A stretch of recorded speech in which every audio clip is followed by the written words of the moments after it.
Capítulo 3. Aomame. La manera de nacer no se puede elegir, pero sí la de morir. Aquella noche en la que el mes de julio se aproximaba a su término, cuando por fin se desvanecieron las gruesas nubes que habían encapotado el cielo durante tanto tiempo, las dos lunas se perfilaban nítidamente. Aomame contemplaba la escena desde el pequeño balcón de la habitación. Sintió ganas de llamar a alguien y decirle: «Asómate un rato por la ventana y haz el favor de mirar al cielo». «¿Qué? ¿Cuántas lunas hay?» «Aquí yo veo 2 claramente. ¿Y tú?» Pero no tenía a nadie a quien pudiera llamar. Tal vez a Ayumi, pero Aomame no quería estrechar aún más su relación con ella. Era una agente de policía en activo. Posiblemente dentro de muy poco tiempo, Aomame tendría que matar a otro hombre, cambiar de cara, cambiar de nombre, marcharse a un lugar distinto y borrar su identidad. Por supuesto, no podría volver a ver a Ayumi. Ni siquiera podría ponerse en contacto con ella. Era un trago amargo tener que cortar los vínculos una vez que se había trabado amistad con alguien. Aomame volvió a su habitación, cerró la puerta de cristal y conectó el aire acondicionado. Corrió las cortinas de tal forma que se interpusieron entre las lunas y ella. Esas 2 lunas la perturbaban. Era como si trastornaran sutilmente el equilibrio gravitacional de la Tierra y ejercieran algún efecto sobre su cuerpo. Aunque todavía faltaba para que le viniera la regla, se sentía pesada y con una extraña languidez. Tenía la piel reseca y las pulsaciones alteradas. Aomame intentó no pensar más en las lunas, aunque se tratara de algo en lo que debía pensar. Para librarse de la languidez, hizo estiramientos sobre la alfombra. Se concentró en cada uno de los músculos que apenas tenía la oportunidad de utilizar en su vida diaria y los exprimió a fondo de manera sistemática. Los músculos chillaron en silencio y el sudor se derramó por el suelo. Ella misma había ideado aquel programa de estiramientos que cada día se iba renovando y haciendo más extremo y eficaz. Era un programa hecho exclusivamente para sí misma. No lo utilizaba en las clases del gimnasio. Una persona normal no podía soportar tanto dolor. La mayoría de sus compañeros instructores daría alaridos al probarlo. Mientras despachaba los ejercicios, escuchaba un disco de la Sinfonietta de Janáček dirigida por George Szell. Aunque la sinfonieta se terminó al cabo de unos 25 minutos, le dio tiempo de torturar sus músculos de manera bastante eficaz. No había sido ni demasiado corto ni demasiado largo, el tiempo justo. Cuando la pieza se terminó y el brazo de la aguja regresó automáticamente a su posición original tras detenerse el plato, Aomame tenía la cabeza y el cuerpo como un trapo estrujado. Aomame ya se sabía de memoria la sinfonieta, de principio a fin. Al escuchar aquella música mientras estiraba hasta el límite su cuerpo, sentía una misteriosa calma. En ese instante ella torturaba y al mismo tiempo era torturada. Forzaba y al mismo tiempo era forzada. Era justo esa autosuficiencia interna lo que buscaba y lo que la apaciguaba. La sinfonieta de Janáček se había convertido en una buena banda sonora para ello. Antes de las 10 de la noche sonó el teléfono. Al coger el auricular se oyó la voz de Tamaru.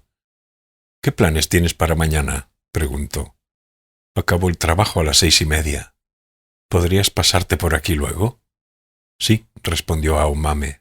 «Perfecto», dijo Tamaru. Se oyó el ruido de un bolígrafo escribiendo en una agenda. «Por cierto, ¿habéis comprado otro perro?», preguntó Aomame. «¿Perro? Ah, sí, otro pastor alemán hembra. Aún no sé bien qué carácter tiene, pero ha recibido un adiestramiento básico y parece que escucha lo que se le dice. Llegó hace unos 10 días y es bastante dócil. Las chicas también se sienten más tranquilas con el perro». «Me alegro». «Esta se contenta con comida para perro normal y corriente, no da la lata. Normalmente los pastores alemanes no comen espinacas. Aquella era, sin duda, una perra rara, y dependiendo de la estación del año, las espinacas no eran nada baratas», se quejó Tamaru con un aire de añoranza. A continuación hizo una pausa de unos segundos y cambió de tema. «Hoy la luna está preciosa». Aumame frunció un poco el ceño al aparato. ¿Por qué me hablas de repente de la luna? ¿Es que no puedo hablar de vez en cuando de la luna? Claro, repuso Aumame, pero tú no eres de los que habla por teléfono de las verdades de la naturaleza, a menos que sea necesario. Tamaru se quedó callado durante un rato y luego retomó la palabra. El otro día me hablaste de la luna por teléfono, ¿no te acuerdas? Desde entonces no me la saco de la cabeza. Además, al mirar el cielo hace un rato estaba todo despejado, sin una nube, y la luna estaba preciosa. ¿Y cuántas lunas había? Estuvo a punto de preguntarle a Aumame, pero renunció a la idea. Era demasiado peligroso. El otro día Tamaru le había hablado de su pasado, de que se había criado huérfano, sin conocer siquiera el rostro de sus padres, de su nacionalidad. Fue la primera vez que conversaba tanto con Tamaru. Era un hombre que no solía contar muchas cosas sobre sí mismo. A él, a Aumame le caía bien. Se fiaba de ella, a su modo, pero era un profesional y había sido entrenado para cumplir su objetivo tomando la distancia más corta. Era mejor no abrir demasiado la boca. Una vez terminado el trabajo, creo que puedo estar ahí sobre las 7, anunció ella. Perfecto, dijo Tamaru. Tendrás hambre. Como mañana el cocinero no trabaja, no te podremos ofrecer una cena decente, pero al menos te prepararé un sándwich, si te parece bien. Gracias, dijo Aumame. Vamos a necesitar tu carnet de conducir, el pasaporte y la tarjeta sanitaria. Quiero que los traigas mañana. Además, quiero que me des un duplicado de las llaves de tu piso. ¿Es posible? Creo que sí. Una cosa más. Con respecto al asunto del otro día, me gustaría hablar a solas contigo. Una vez que acabes con Madama, quiero que me reserves un rato. ¿Qué asunto? Tamaru se quedó callado un instante. Fue un silencio pesado como un saco de arena. Había algo que querías conseguir, ¿no te acuerdas? Claro que me acuerdo, contestó Aumame precipitadamente. Un rincón de su cabeza todavía estaba en la luna. Mañana a las 7, dijo Tamaru, y colgó el teléfono. Al día siguiente, el número de lunas no había cambiado. Una vez terminado el trabajo, después de tomarse una ducha rápido y corriendo y salir del gimnasio, pudo ver las 2 lunas de tonos pálidos al este, en el cielo todavía claro. Aumame se detuvo sobre el puente peatonal que franqueaba la calle Gaien Nishi y, apoyada en la barandilla, estuvo contemplando las 2 lunas durante un buen rato. Excepto ella, nadie más se había parado a admirar la luna. La gente que pasaba por la calle solo lanzaba miradas, extrañada, a Aumame, que estaba allí quieta, observando el cielo. Se dirigían a paso rápido hacia la estación de metro, como si no tuvieran el más mínimo interés ni por el cielo ni por la luna. Mientras contemplaba las lunas, Aumame empezó a sentir la misma languidez que había sentido el día anterior. Pensó que debería dejar de mirarlas de esa manera. El efecto que ejercen en mí no es bueno, pero por mucho que me esfuerzo en no mirar, no puedo evitar sentir la mirada de las lunas en mi piel. Aunque yo no las mire, ellas me miran a mí. Ellas saben lo que voy a hacer. La señora y Aumame tomaban café, caliente y cargado, de unas tazas antiguas decoradas. La señora vertió un poco de leche por el borde de su taza y bebió sin removerlo. No llevaba azúcar. Aumame bebió café solo, como de costumbre. Tamaru le trajo el sándwich que le había preparado tal y como le había prometido. Venía cortado en trozos pequeños para poder comerlos de un bocado. Aumame tomó varios trozos. Solo era pan de centeno con pepino y queso, pero sabía a gloria. Tamaru preparaba platos sencillos de una manera refinada y precisa. Era diestro utilizando el cuchillo y sabía cortar todos los ingredientes del tamaño y del grosor apropiados. Sabía en qué orden debía realizar las operaciones. Eso bastaba para que el sabor de la comida cambiase de manera sorprendente. ¿Ha terminado de preparar las maletas?, preguntó la señora. Doné la ropa y los libros que no me hacían falta. Lo que necesito para empezar una nueva vida lo he metido en una bolsa para poder transportarlo rápidamente. En el apartamento solo he dejado lo que voy a necesitar estos días. electrodomésticos, utensilios de cocina, la cama y el futón, y la vajilla y la cubertería. De lo que deje ya nos desharemos nosotros. En cuanto al contrato del piso y demás formalidades, no hace falta que se preocupe por nada. Puede coger solo la maleta de mano que vaya a necesitar e irse. ¿No será mejor que diga algo en el trabajo? Seguramente sospecharán cuando un día desaparezca de repente. La señora puso tranquilamente la taza de café sobre la mesa. Por eso tampoco hace falta que se preocupe. Aomame asintió en silencio. Cogió otro trozo de sándwich y bebió café. A propósito, ¿tiene ahorros en el banco?, preguntó la señora. En la cuenta de ahorros normal tengo 600.000 yenes y además 200.000 en un depósito fijo. La señora evaluó la cantidad. De la cuenta de ahorros puede sacar hasta 400.000 yenes en varias tandas. El depósito fijo no lo toque. Cancelarlo así de repente no sería bueno.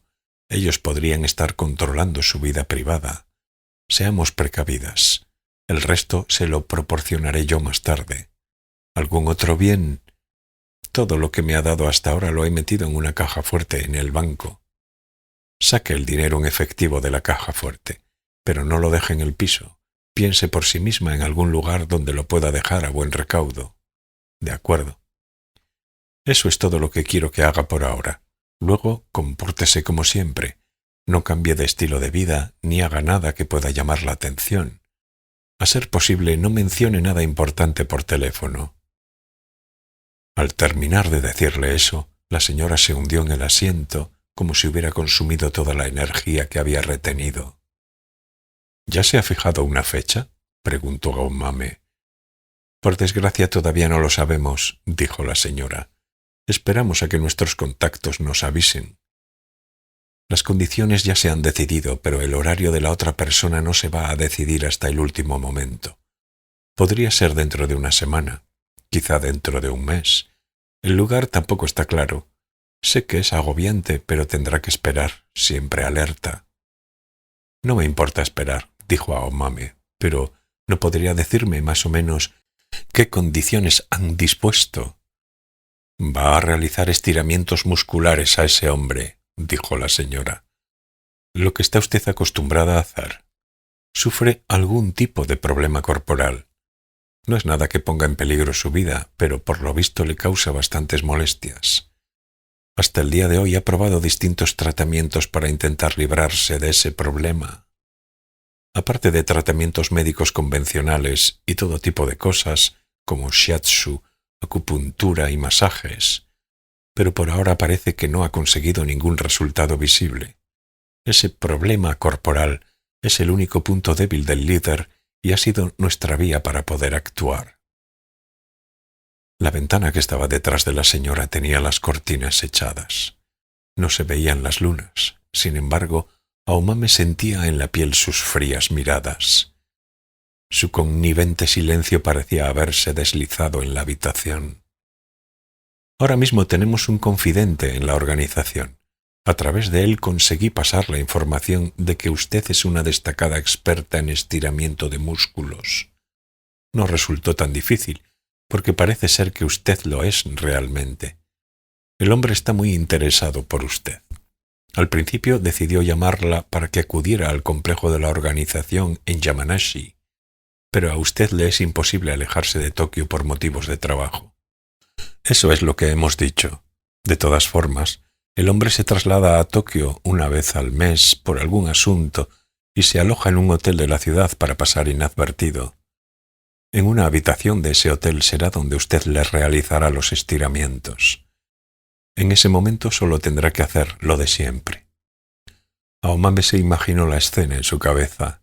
Una habitación de hotel. El hombre estaba acostado sobre una esterilla de yoga y Aomame le estiraba los músculos. No le veía la cara. La nuca del hombre, tendido boca abajo, estaba desprotegida, mirando hacia ella. Aomame estiraba el brazo y cogía de la bolsa el picahielos de siempre. «Nos vamos a quedar a solas en la habitación, ¿verdad?», preguntó Aomame. La señora asintió. El líder intenta que nadie en la organización descubra ese problema corporal. Por eso no puede haber nadie allí presente. Estarán ustedes dos a solas. Ellos ya saben cómo me llamo y dónde trabajo. Son personas cautas, la han estado investigando a fondo con antelación, pero no debería haber ningún problema. Ayer nos avisaron de que quieren que vaya usted hasta el hotel en la ciudad. Dijeron que nos informarían en cuanto supieran el lugar y la hora. ¿No sospecharán que puedo tener alguna relación con usted al andar entrando y saliendo de aquí? Yo soy miembro del gimnasio en el que usted trabaja y simplemente estoy recibiendo un tratamiento particular en casa. No existe ningún motivo para pensar que podría haber más relación entre usted y yo.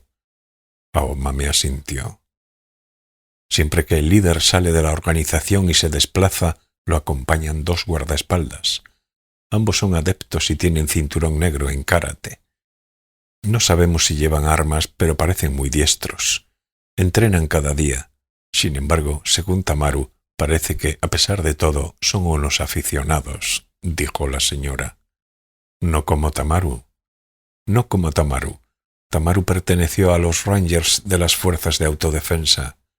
Lo han formado para ejecutar al instante, sin titubear, aquello que haga falta para conseguir el objetivo. No duda, sea quien sea el oponente. Los aficionados dudan, sobre todo cuando el oponente es una chica joven. La señora echó la cabeza hacia atrás, la apoyó contra el respaldo y exhaló un hondo suspiro. Luego volvió a corregir la postura y miró a Aomame a la cara. Esos dos guardaespaldas deberían esperar en una habitación diferente de la suite mientras usted se ocupa de los cuidados del líder. Entonces se quedará a solas con él durante 1 hora. De momento, esas son las condiciones establecidas. Sin embargo, nadie sabe qué va a suceder llegada la hora. La situación es sumamente inestable. El líder evita revelar sus planes hasta el último momento. ¿Qué edad tiene? Al parecer es un hombre corpulento de unos 55 años. Desgraciadamente, eso es lo único que sé por el momento. Tamaru la esperaba a la entrada. Aomame le entregó las copias de las llaves, el carnet de conducir, el pasaporte y la tarjeta sanitaria. Él pasó al interior e hizo copias de los documentos. Una vez comprobado que todas las copias estaban hechas, le devolvió los originales a Aomame. A continuación, Tamaru la llevó a su propio despacho, al lado del vestíbulo. Era una habitación cuadrada sin ningún adorno. Había una ventana diminuta abierta que daba al jardín. El aparato de aire acondicionado instalado en la pared emitía un ligero rumor. Tamaru hizo que Aomame se sentara en una pequeña silla de madera y él tomó asiento en otra silla enfrente de un escritorio. En la pared se alineaban 4 pantallas. El ángulo de las cámaras podía cambiarse en caso necesario. El mismo número de vídeos estaba grabando las imágenes proyectadas. En una pantalla se veía el otro lado de la tapia. En la que estaba más a la derecha se veía la entrada de la casa de acogida donde vivían las chicas. También salía la nueva perra guardiana. El animal descansaba tumbado sobre el suelo. Era algo más pequeña que la anterior. La muerte de la perra no quedó grabada en la cinta, dijo Tamaru anticipándose a la pregunta de Aomame. Ese día no estaba atada. No pudo soltarse sola de la correa, así que alguien debió de hacerlo. Alguien a quien no ladrara al acercársele. Eso es. Qué raro. Tamaru asintió, pero no dijo nada. Ya se había cansado de pensar en todas las posibilidades. A esas alturas no había nada que pudiera contar a los demás. A continuación, Tamaru estiró el brazo, abrió un cajón del armario contiguo y sacó una bolsa de plástico negra. Dentro de la bolsa había una toalla azul descolorida y, al desdoblarla, quedó a la vista un objeto metálico de color negro reluciente. Era una pistola automática de tamaño pequeño. Sin mediar palabra le entregó la pistola a Aomame. Ella recibió el arma sin decir una sola palabra y calculó cuánto pesaba. Era mucho más ligera de lo que parecía. Aquella cosa tan liviana podía matar a una persona. Ahora mismo has cometido 2 graves errores. ¿Sabes cuáles son?, dijo Tamaru. Aomame reflexionó sobre lo que había hecho, pero no supo en qué se había equivocado. Simplemente había cogido la pistola que le había entregado. No sé, respondió. Primero, cuando has cogido la pistola, no has comprobado si estaba cargada o no, y si lo hubiera estado, no te has cerciorado de que tuviera el seguro puesto. Y segundo, después de cogerla, me has encañonado durante un instante. No debes hacer ninguna de estas dos cosas. Aparte de eso, cuando no tengas intención de disparar, es mejor que mantengas el dedo apartado del gatillo. Entendido, a partir de ahora tendré cuidado. A no ser que se trate de un caso de emergencia, cuando cojas, entregues o transportes un arma de fuego, es fundamental que la lleves descargada. Y cuando veas una, es fundamental que te comportes como si estuviera cargada, hasta que sepas que no lo está, claro. Las armas de fuego se fabrican para matar y herir a la gente. Por mucho cuidado que pongas, nunca será suficiente. También hay quien se ríe de lo que digo porque piensa que es ser demasiado cauteloso, pero los que mueren o sufren una gran herida por algún accidente tonto siempre son tipos que se ríen de la gente precavida. Tamaru se sacó una bolsita de plástico del bolsillo de la chaqueta. Dentro había 7 balas nuevas. Las colocó sobre la mesa. Como puedes ver, ahora está descargada. Tiene el cargador puesto, pero está vacío. En la recámara tampoco hay munición. Aomame asintió. Es un regalo personal de mi parte, pero si no la vas a usar, quiero que me la devuelvas. Claro, dijo Aomame con sequedad, pero supongo que conseguirla te habrá costado dinero. No te preocupes por eso, dijo Tamaru. Hay otros asuntos que deberían preocuparte más. Pasemos a ello. ¿Tienes alguna experiencia disparando armas? Aomame negó con la cabeza. Ninguna. Básicamente, los revólveres son más fáciles de manejar que las semiautomáticas, sobre todo tratándose de un amateur. El mecanismo es sencillo, uno recuerda las operaciones con facilidad y las posibilidades de cometer errores son escasas. Sin embargo, un revólver de cierta calidad abulta y resulta incómodo para llevar. Por eso creo que la semiautomática es mejor. Una HK4 de Heckler & Koch, de fabricación alemana, sin munición, pesa 480 gramos. Es pequeña y ligera, pero los cartuchos de 9 milímetros son potentes. Y tiene poco retroceso.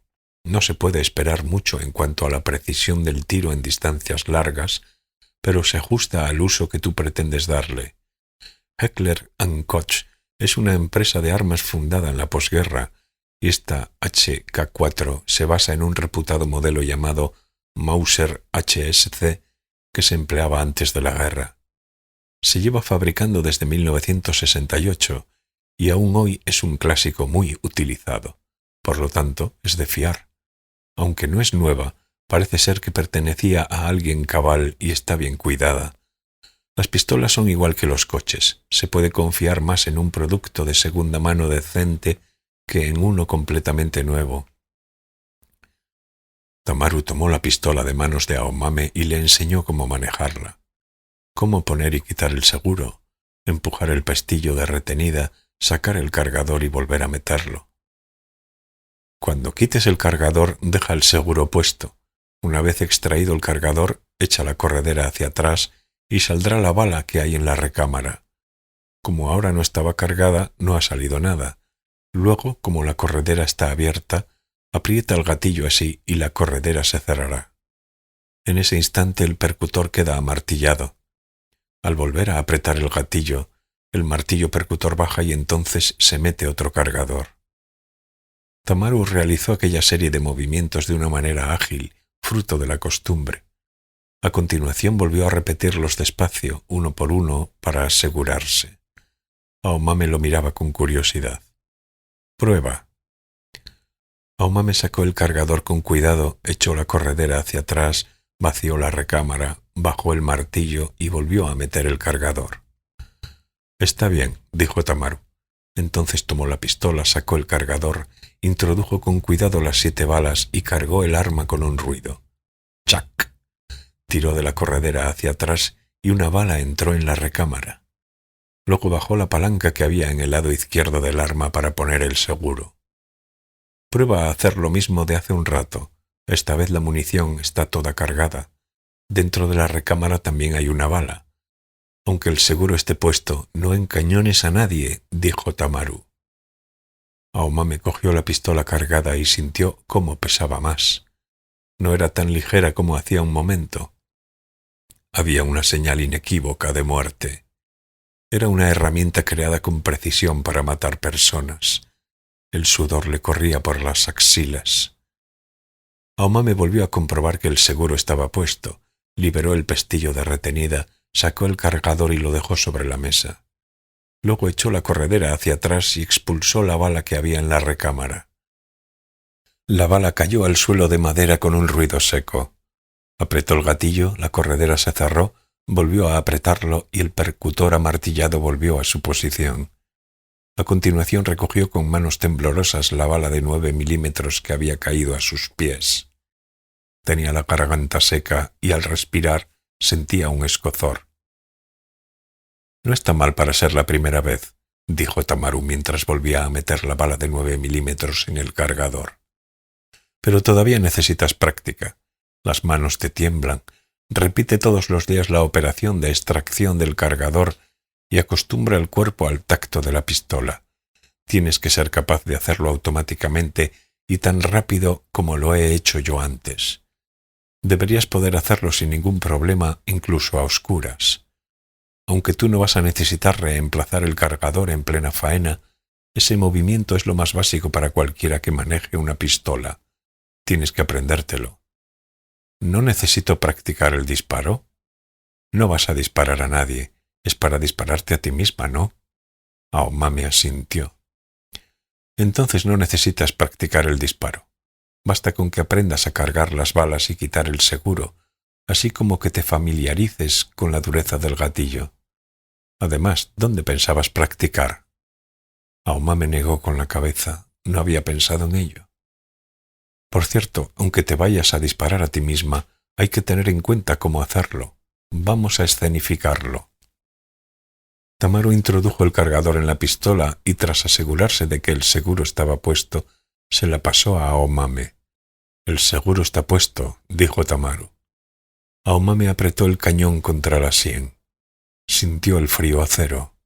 Al verla, Tamaru movió la cabeza lentamente hacia los lados varias veces.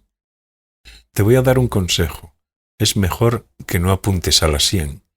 Que la bala atraviese los sesos desde la sien es mucho más difícil de lo que piensas.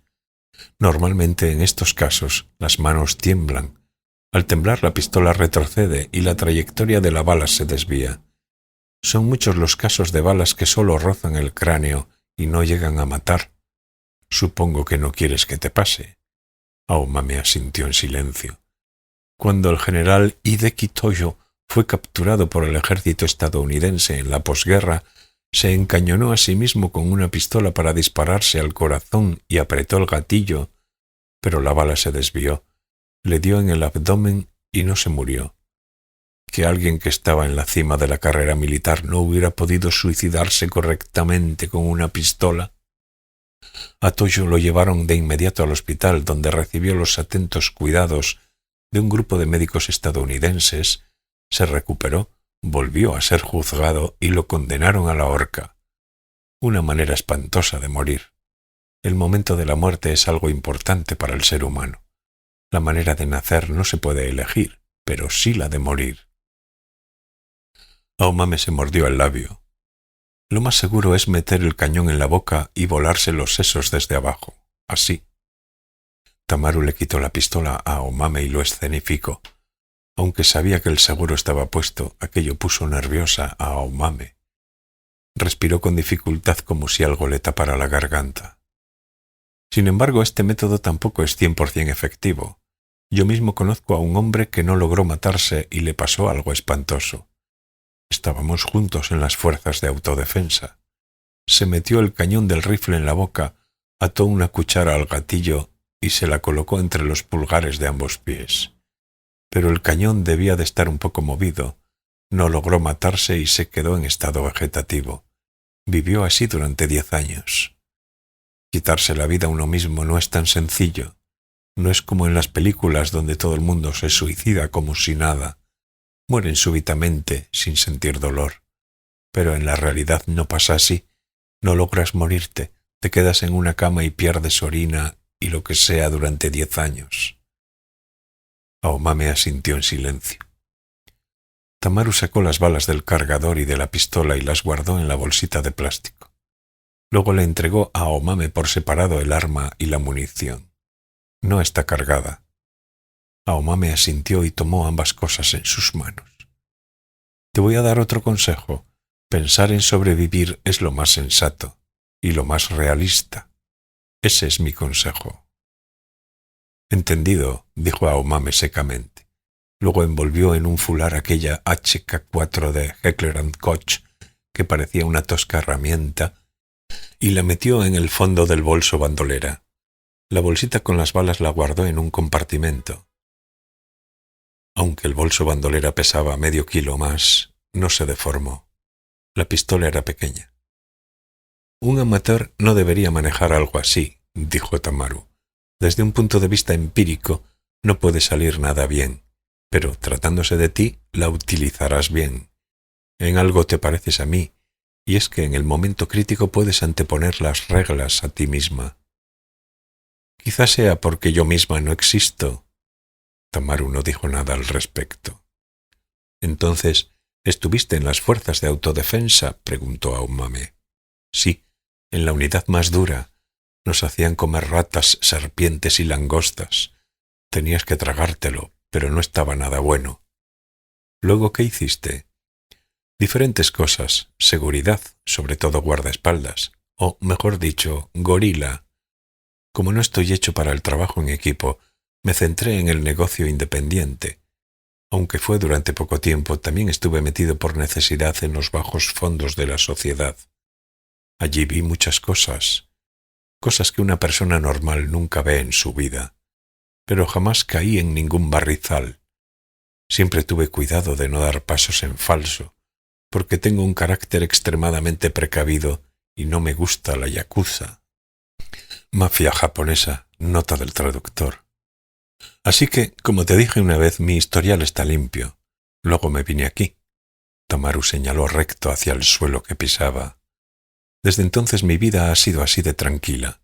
Tampoco es que desee una vida estable, pero pudiendo llevar este estilo de vida, prefiero no perderlo, porque no es fácil encontrar un trabajo que a uno le plazca. Desde luego, dijo Aomame, pero ¿seguro que no quieres que te pague? Tamaru negó con la cabeza. No necesito dinero. El mundo se mueve más a base de trueques que de dinero. Como a mí no me gusta tomar prestado, presto todo lo que puedo. Gracias, dijo Aomame. En caso de que la policía te preguntara de dónde has sacado el arma, no quiero que les des mi nombre. Si la policía viniera a verme, yo lo negaría rotundamente, por supuesto, y no diría nada aunque me pegaran. Pero si Madame se viera mezclada en esto, yo perdería mi puesto. Claro que no daré tu nombre. Tamaru le entregó a Aomame un papel doblado que se había sacado del bolsillo. En la nota estaba escrito el nombre de un hombre. El 4 de julio recibiste la pistola y las 7 balas de manos de un hombre en la cafetería Renoir cerca de la estación de Sendagaya y le pagaste 500.000 yenes en efectivo. Querías conseguir un arma, el tío se enteró y se puso en contacto contigo. Si la policía interrogara a ese hombre por lo ocurrido, debería admitir los cargos. Entonces pasaría unos años en prisión. No hace falta que hables más de la cuenta. Con que se demuestre la vía por la que circuló la pistola, la policía ya habrá salvado su honor. Y es posible que tú también pases una breve temporada en la cárcel por violación de la ley de control de espadas y armas de fuego. Aomame memorizó el nombre allí escrito y le devolvió el trozo de papel a Tamaru. Él lo rompió en pedazos y lo tiró a la basura. Como te decía, soy una persona precavida. En raras ocasiones confío en alguien y, aun así, no me fío. Nunca dejo las cosas en manos del destino. Pero lo que deseo, más que nada, es que esta pistola vuelva a mis manos sin ser usada. De ese modo nadie saldrá perjudicado. Nadie morirá, nadie saldrá herido, ni nadie irá a la cárcel. Aomame asintió. Te refieres a que burle la norma de Chekhov para escribir una novela, ¿no? Eso es. Chekhov era un escritor excelente, pero, por supuesto, Su forma de hacer las cosas no es la única. No todas las armas que salen en una historia tienen que ser disparadas, dijo Tamaru. Luego frunció el ceño de repente. Me olvidaba de algo importante. Tengo que darte un busca. Sacó un pequeño aparato de un cajón y lo colocó sobre el escritorio. Tenía un enganche metálico para ajustarlo a la ropa o al cinturón. Tamaru alcanzó el auricular del teléfono y marcó un número abreviado de 3 dígitos. Al tercer toque, el busca comenzó a producir un sonido electrónico de forma intermitente. Tras subirle el volumen al máximo, Tamaru pulsó un botón y detuvo el sonido. Aguzó la vista para comprobar que el número de teléfono aparecía indicado en la pantalla y luego se lo entregó a Aomame. A ser posible, llévalo siempre contigo, le dijo Tamaru, o como mínimo no te alejes demasiado de él. Si sonara, querría decir que te he enviado un mensaje importante. No voy a hacerlo sonar para saludarte de vez en cuando. Quiero que llames de inmediato al número que aparezca en pantalla. Tiene que ser desde una cabina pública. Otra cosa más, si tienes algo de equipaje, puedes dejarlo en la consigna automática de la estación de Shinjuku. En la estación de Shinjuku, repitió Aomame. No hace falta que te lo diga, pero es mejor que no llames la atención. Por supuesto, respondió Aomame. Al volver a su apartamento, Aomame cerró todas las cortinas y sacó la HK-4 Heckler & Koch y las balas del bolso bandolera. Luego se sentó delante de la mesa de la cocina y repitió unas cuantas veces el ejercicio de extraer el cargador. Cada vez que lo hacía, la velocidad aumentaba.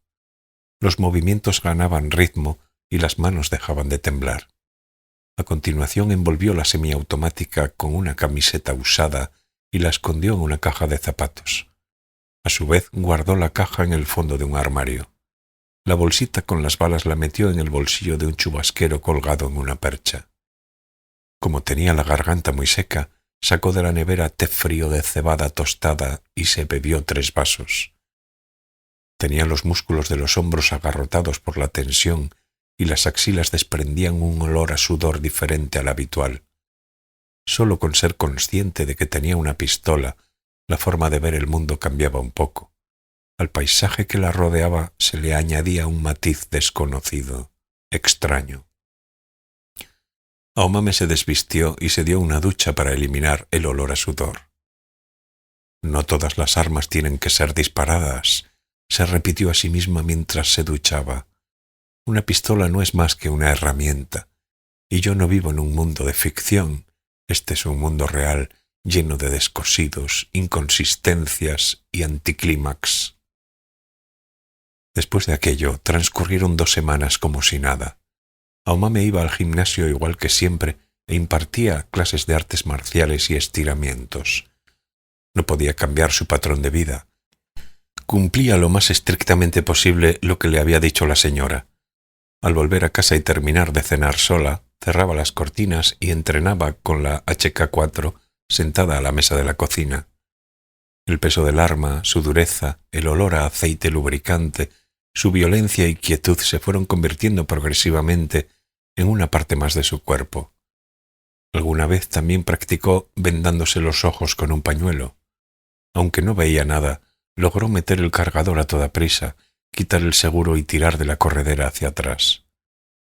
El sonido sencillo y rítmico de cada uno de los movimientos le sonaba agradable al oído. La diferencia entre el ruido real que producía el arma en su mano y aquello que su sentido auditivo reconocía fue desvaneciéndose poco a poco. Los límites entre su ser y los movimientos que realizaba fueron disipándose hasta desaparecer por completo al cabo de poco tiempo. Una vez al día se colocaba frente al espejo del baño y se introducía el cañón de la pistola cargada en la boca. Mientras sentía la dureza metálica en la punta de los dientes, sus dedos pensaban en apretar el gatillo. Con ese simple gesto pondría fin a su vida. Al instante desapareceré de la faz de la tierra, se decía a sí misma frente al espejo. Pero había algunos puntos a los que tenía que prestar atención, hacer que las manos no le temblaran, aguantar el retroceso, no tener miedo, sobre todo no dudar. Si estás dispuesta, también puedes hacerlo ahora, pensó Aomame. Bastaba con tirar del dedo un escaso centímetro hacia adentro. Era sencillo. Estuvo a punto de hacerlo, pero se echó atrás. Se sacó la pistola de la boca, bajó el martillo percutor, le puso el seguro y la dejó sobre el lavabo, entre el tubo de pasta de dientes y el cepillo para el pelo.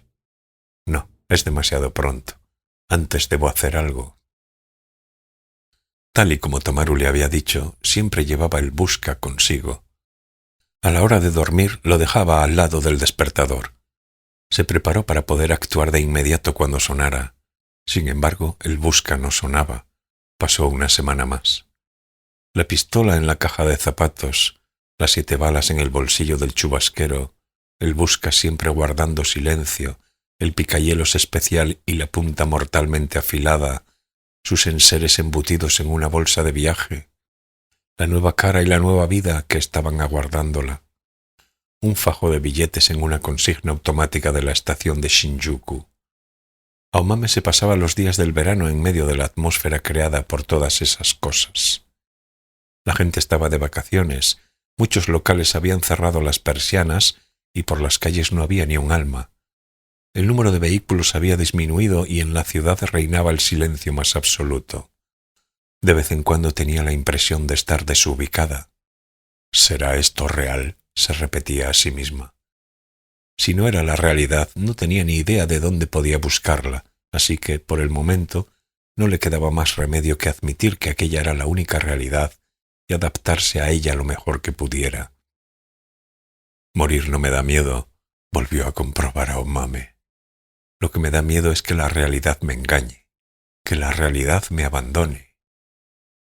Estaba preparada. También había ordenado sus sentimientos. En cuanto Tamaru se pusiera en contacto con ella, dejaría el piso de inmediato. Pero la llamada no llegaba. La fecha del calendario se acercaba al final de agosto. El verano estaba a punto de terminar y, fuera, las cigarras esgarraban su último canto. Aunque cada día le parecía interminable, había pasado un mes sin darse apenas cuenta. Al regresar de su trabajo en el gimnasio, Aomame se quitó la ropa empapada de sudor, la echó en el cesto de la ropa sucia y se dejó puestos una camiseta sin mangas y unos shorts. Pasado el mediodía, cayó un fuerte aguacero. El cielo estaba oscuro, las gotas de lluvia, grandes como guijarros, golpeaban el pavimento y tronó durante un rato. Una vez pasado el aguacero, las calles quedaron anegadas. El sol regresó y evaporó el agua con todas sus fuerzas, y la ciudad se cubrió de vapor, como una calina. De noche las nubes volvieron a surgir y taparon el cielo con un tupido velo. No se veía la luna. Antes de ponerse a preparar la cena necesitaba un descanso. Mientras bebía un vaso de té frío de cebada tostada y comía las edamame que había cocido con antelación, abrió el periódico sobre la mesa de la cocina. Leyó deprisa los artículos de la primera plana y fue pasando las páginas por orden. No encontró nada que le interesara. Era la edición vespertina de siempre. Sin embargo, cuando abrió las páginas de sucesos, un retrato de Ayumi le saltó a los ojos. Aomame tragó saliva y frunció la cara. Lo primero que pensó fue que aquello no podía ser. Había confundido a Ayumi con la foto de alguien que se le parecía mucho, puesto que si Ayumi apareciera en una foto en el periódico, no le darían tanta cobertura. Sin embargo, cuanto más miraba, más le parecía la cara de la joven agente bien conocida por ella.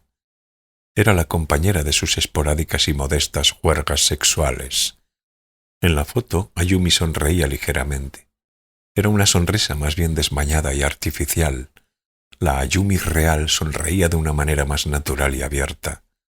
Parecía una foto tomada para un álbum oficial. Era como si aquella torpeza entrañara cierto elemento inquietante. Si fuera posible, Aomame preferiría no leer aquel artículo, puesto que el gran titular al lado de la foto permitía adivinar que algo había ocurrido. Pero no podía evitarlo. Aquella era la realidad. Pasara lo que pasara, no podía evadir la realidad. Tras soltar un hondo suspiro, Aomame leyó el texto. Ayumi Nakano, 26 años, soltera, residente en Shinjuku, Tokio. Había sido asesinada, estrangulada con la cinta de un albornoz en una habitación de un hotel en Shibuya.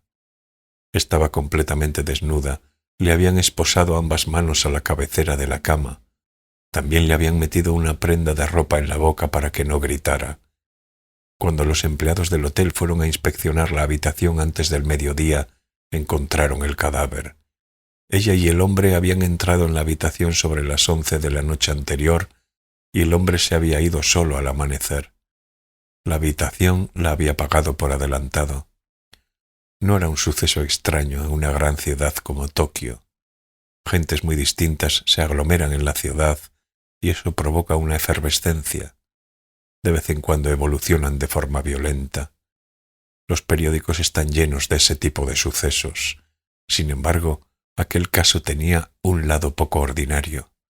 La víctima era una agente de policía en activo que trabajaba para la Jefatura Superior Metropolitana y las esposas que se suponía que habían utilizado en algún juego sexual eran las reglamentarias provistas por el gobierno. No era un juguete cutre de los que venden en los sex shops. Obviamente fue una noticia que atrajo la atención de la sociedad.